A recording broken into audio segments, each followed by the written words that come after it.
السلام عليكم ورحمة الله وبركاته. أجرى المنتخب المغربي يوم الثلاثاء الودية الثانية ديالو اللي كانت ضد المنتخب الموريتاني، مباراة لم تتمكن من خلالها العناصر الوطنية من الوصول إلى مرمى الحارس الموريتاني العملاق. لقاء عرف تدخلات عنيفة وقوية من طرف الموريتانيين الذين ركنوا للدفاع عن مرماهم، وبكل ما تحمله الكلمة من معنى، مما صعب مأمورية الأسود ومعهم الناخب الوطني وليد الركراكي الذي لم يصل لحد الآن إلى مبتغاه وأهدافه من هذه الودية الثانية، من حيث بناء اللاعب من الخلف، صناعة اللاعب في الوسط، وإنهاء العمليات الهجومية بنجاح. فلا شيء من هذا القبيل تحقق ولو نسبيا.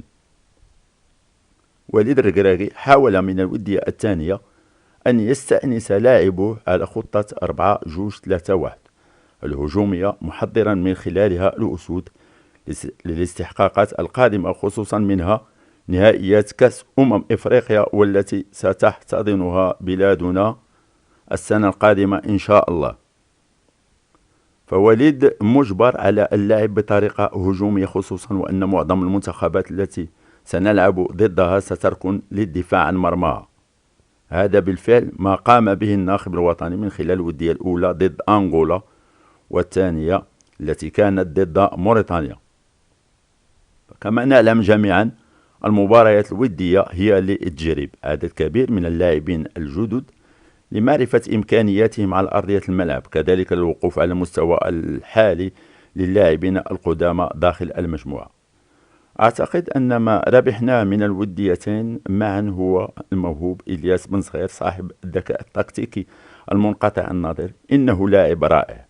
أيضا النجم إبراهيم دياز بانطلاقاته السريعة ومراوغاته الخرافية، كذلك النجم أسامة العزوزي الذي أراح وليد من حيث مركز الارتكاز الذي كنا نشكو من قبل منه لعدم تواجد لاعب ارتكاز قادر على القيام بالدور الذي يقوم به سفيان أمرابط عند غيابه. كل هذه الأشياء الإيجابية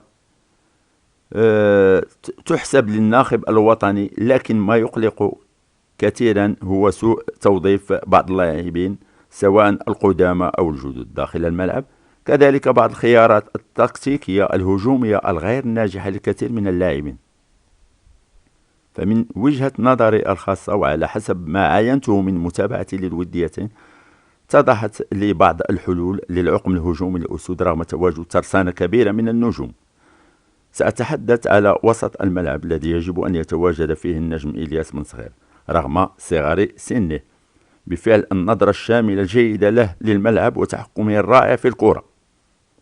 أيضا يجب استبدال اللاعب حكيم زياش من مركز الجناح الأيمن الذي يلعب فيه إلى مركز مهاجم أوسط، وتعويضه باللاعب سفيان رحيمي الذي قد يعطي مردود أكثر لو تم إقحامه كجناح أيمن عوض قلب هجوم الذي أبان لنا عن حدود إمكانياته في هذا المركز. أيضا يجب استغلال سرعة إبراهيم دياز في المراوغات وإقحامه كجناح أيسر قد ينجح في الاختراق وبسهولة عوض المركز الذي لعب فيه وواجه صعوبات كثيرة جدا في اختراق الدفاع من الوسط. كل هذه الاقتراحات بالإضافة لتسريع إيقاع اللاعب واتخاذ القرار الصائب في التوقيت والمكان المناسب لبعض اللاعبين القدامى منهم. أتمنى التوفيق والنجاح للأسود في الاستحقاقات القادمة إن شاء الله، والسلام عليكم ورحمة الله وبركاته.